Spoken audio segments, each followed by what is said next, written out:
so dizzy. This is just a Diet Coke this afternoon.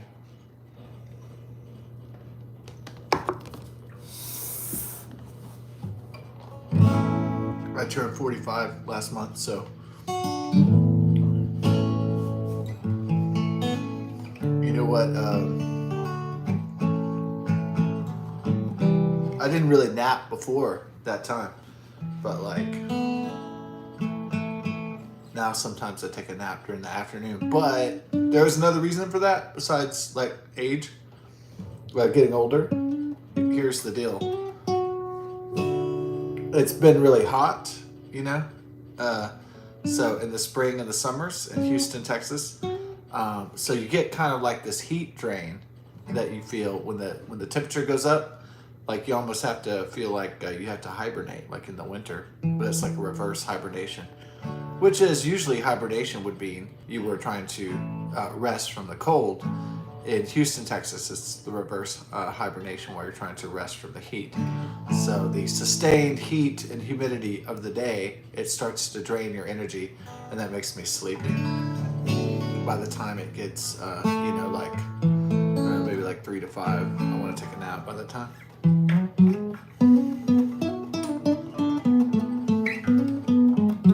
Reverse hibernation. Yeah, or heat hibernation. It is something that is a thing.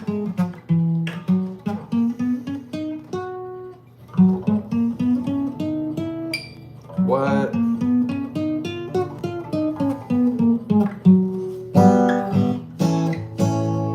But so we have the iced Diet Coke for the fizzly.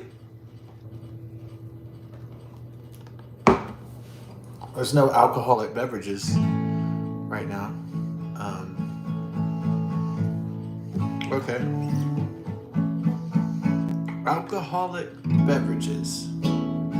I suppose I was using alcoholic beverages to mask my internal turmoil and pain for like many years, and it was like a self-medication, you know. But like,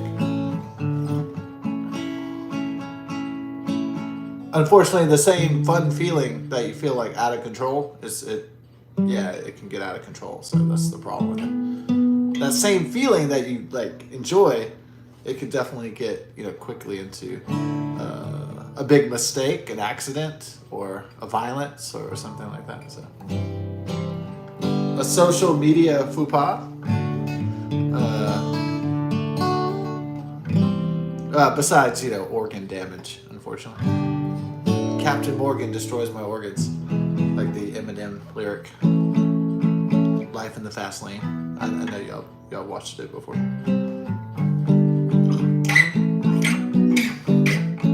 Captain Morgan destroys my organs. Life in the fast lane. Yeah, that was pretty good. I'm not the biggest Eminem fan, but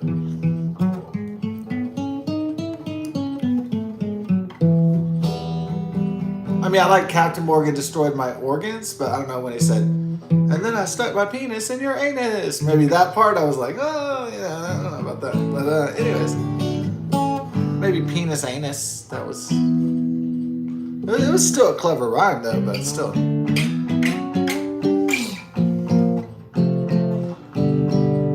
Eminem is gay. Yeah. Marshall Mathers.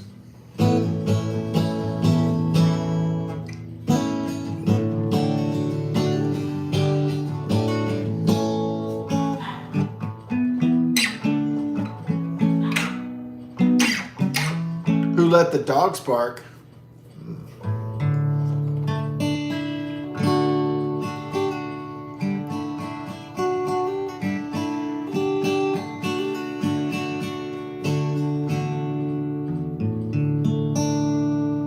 Yeah, I will admit the question that lost the Jeopardy for my friend was kind of hard. Which I was telling my mother about. I said, it seems really sneaky on Jeopardy when they have the final Jeopardy question. Because you know it's going to be super, super hard. So, when they ask me stuff like from about the 1300s to like the 1800s, yeah, that can be rough for a lot of people. So even if you've taken a few, history courses in college, it can still be kind of daunting. If you're not like a history, unless you're like a gigantic super scholar, that's all you do is academic scholarship work. Yeah, it can be rough being on Jeopardy. And so that's a trick question if it's science fiction. Because are they going to ask you something easy like science fiction and even literature, science fiction literature and novels from 1950 to now 2025? No, if you go on Jeopardy, they're going to something from 1889. Lo and behold, the question was H.G. Wells' question from 1889.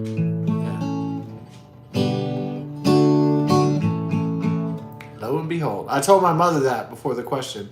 I said, yeah, I'm good at science fiction, but only like 1950. Only 1950 to 2025. If they ask something 1889, 1886, yeah, it might be over. I mean, for me, as a contestant on Jeopardy, if I was going to do that. So the final Jeopardy question was about H.G. Wells' War of the Worlds from 1889. And so that's the question that Kyle got wrong and lost his chance to become the Jeopardy champion. Yeah. I would have bombed it too. I would have put, even though the question said something came out of the sky in the second chapter. Yeah.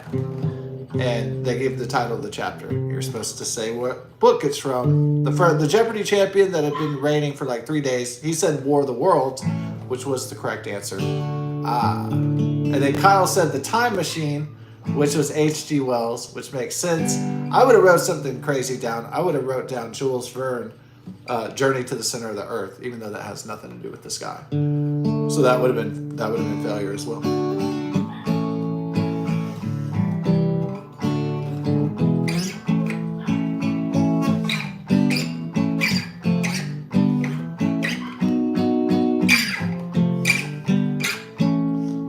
So, if I was a contestant on Jeopardy, I wouldn't let my guard down for that final Jeopardy question, because that's where they're going to get you. With some...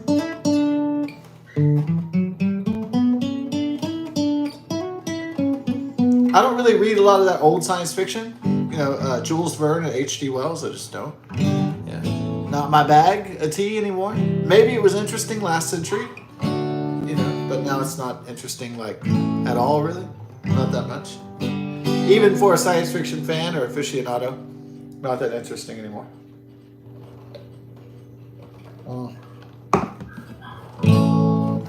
William S. Burroughs, Jules Verne,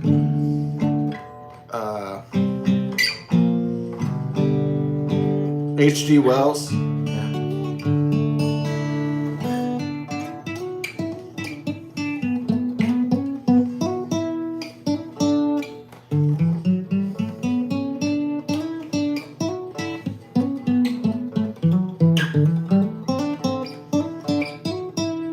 But, I hope Kyle got his $2,000, and he's, maybe his friends and family are like, oh, got a little 15 minutes of fame from the friends and family, and then, got $2,000, went on a great summer vacation to remember, lived out his dream of being on Jeopardy and aspiring to be a Jeopardy champion, and so all that stuff.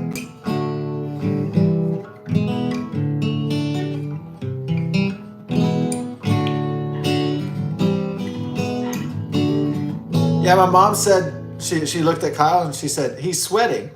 And I said, yeah, I guess I didn't really notice that at first. I wasn't trying to inspect a dude or anything. But, I was kind of wondering how the contestants mitigate their nervousness. If, especially if it's like your first show or something like that. It's gotta be like, you're going on a big stage and everything, and then all this, you gotta be on this game show, right? How many people are pissing their pants? How many of these people are, fucking sweaty armpits? And how would I do on that kind of situation? In that kind of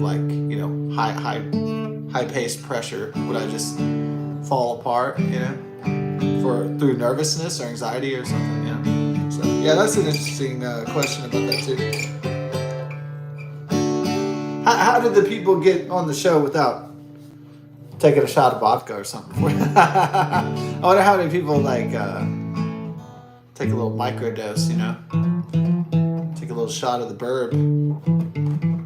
Not like where it's noticeable where you're fucked up, but just where you're just like have a few drinks. You have a drink like where you don't give a crap, just one or two. So you go out there, but not so much where you're like shipwrecked. You're fucked up. Or maybe something else. Maybe they take something else. I don't know. Xanax. I wonder how many people do a little dose of something. Yeah. Or maybe most people just get hopped up on coffee.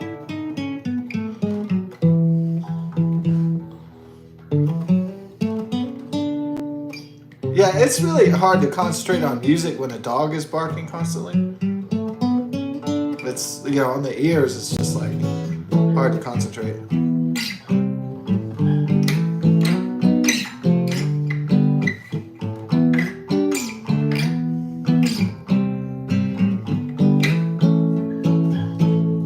Yeah, we found out why the condominium pool was closed. Yeah. Some folks had been they were mad at the association, the homeowners association, I think, the management company, and maybe the homeowners association and the management company, and so they called the Harris County Health on the pool, and they got it shut down. So that's where, yeah. I've never really seen where people were fighting over the pool. You know, I've never seen this in the whole like 30 years we've been living here at this condominiums. But yeah, people were fighting over the pool. I've never seen people do that before. Usually people share the pool and they're fine. I've never seen factions build up, you know, trying to control the pool. That's strange to me.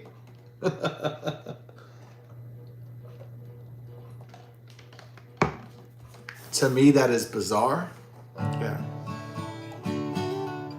Usually, if you have a community pool, everybody, you know, gets along and the pool gets cleaned and everybody goes and enjoys the pool and, like, you know, and people that live here share the pool.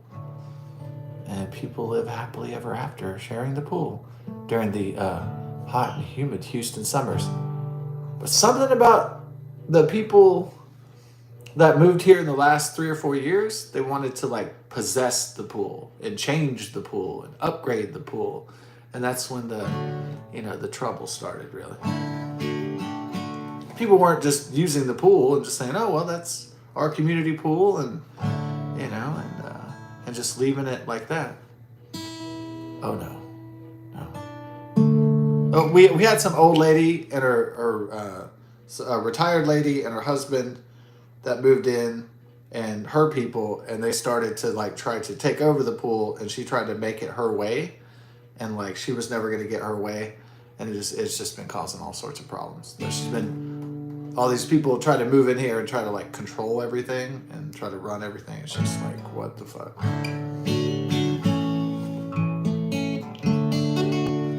I don't think the problem isn't like if people just take care of their own house and shit and take care of their own yard and their own things and just take care of their own stuff.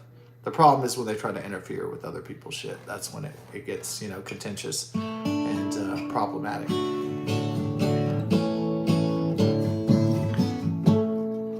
Don't tread on me, like the original 13 colonies of the United States of America. Well, I don't think I can get any peace right now to get a solid jam on. Tula's barking and then Mom's kind of fired up about whatever, and of course Bella.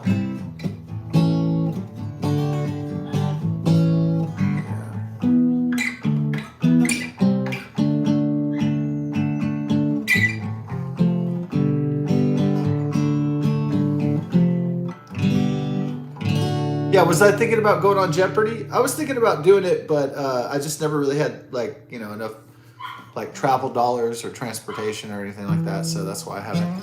I think I've taken the pre-test a few times, but I didn't qualify. So I wasn't really. I don't think I was trying 120% either. But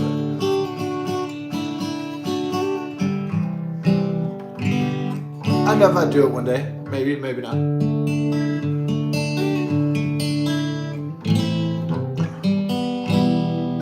It's probably like it probably sounds more exciting than it is, and then if you probably did it, you'd be like, oh, well, it's like, yeah, yeah. Maybe for some people they think, oh man, this is gonna be just like a fantastic, thing. Maybe it's tedious, maybe it's laborious. You have to go to Culver City, California. At least you got to travel to California. And you got to do all this stuff. So I don't know. Probably not on my part, really. I do enjoy watching the show and try to answer the questions. Ever since I was a little kid in the 1980s, it's Alex Trebek, and when I got home from school, the long bus ride home in the 1980s, in the original Alex Trebek run on Jeopardy, yeah, I'd watch. I think it came on at 3 p.m. back then, and then so school would get out at 2:30. I get home by 2:30, and I wouldn't just pop on cartoons. I just put on Jeopardy, and that was so I've enjoyed that show for a long ass time. Yeah.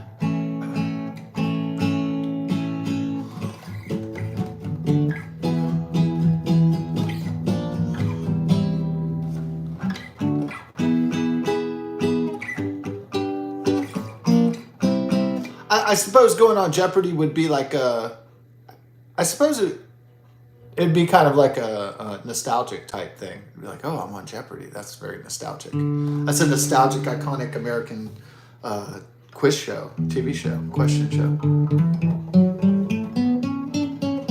Yeah, so there might be like nostalgic kicks to be gained from it, but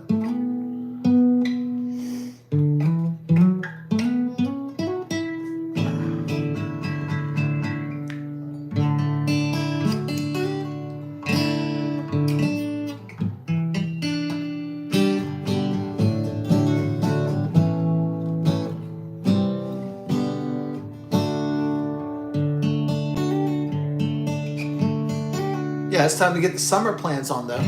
So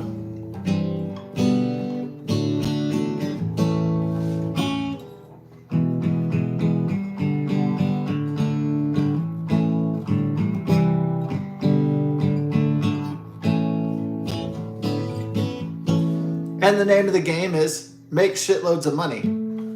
Yes. So I'm going to figure out how to do that and then do that. So.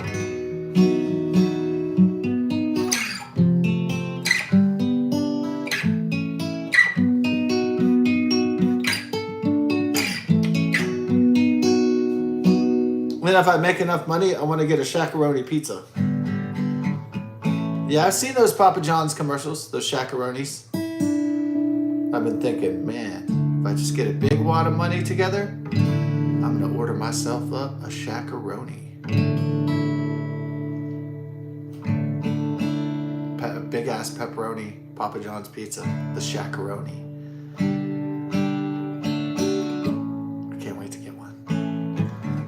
Well, I will have to wait to get one because food is expensive these days, right? So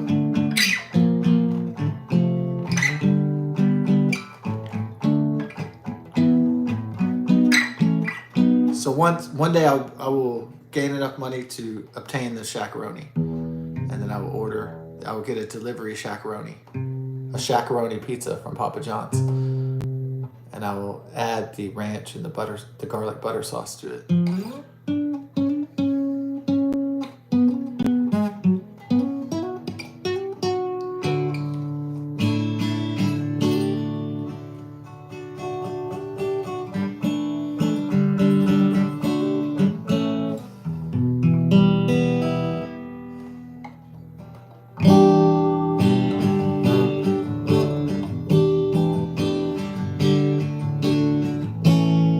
I think it would probably be a little bit too dangerous to drink this summer it's going to get near 100 degrees this Sunday before hopefully another heat dome lifts and the we get a rainy week again. Thank God, to give some heat relief. But yeah, we're gonna hit that 99 degrees this Sunday.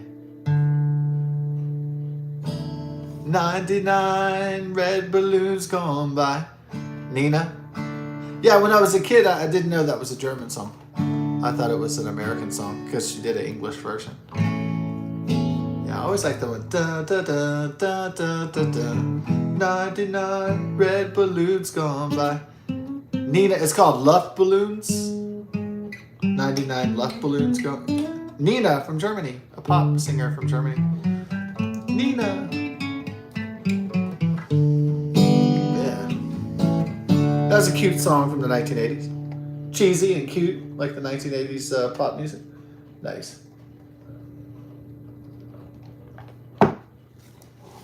Oh. All right, I gotta go clean up that dinner mess from earlier and go see what the dogs are doing. What's going on out here in the hood?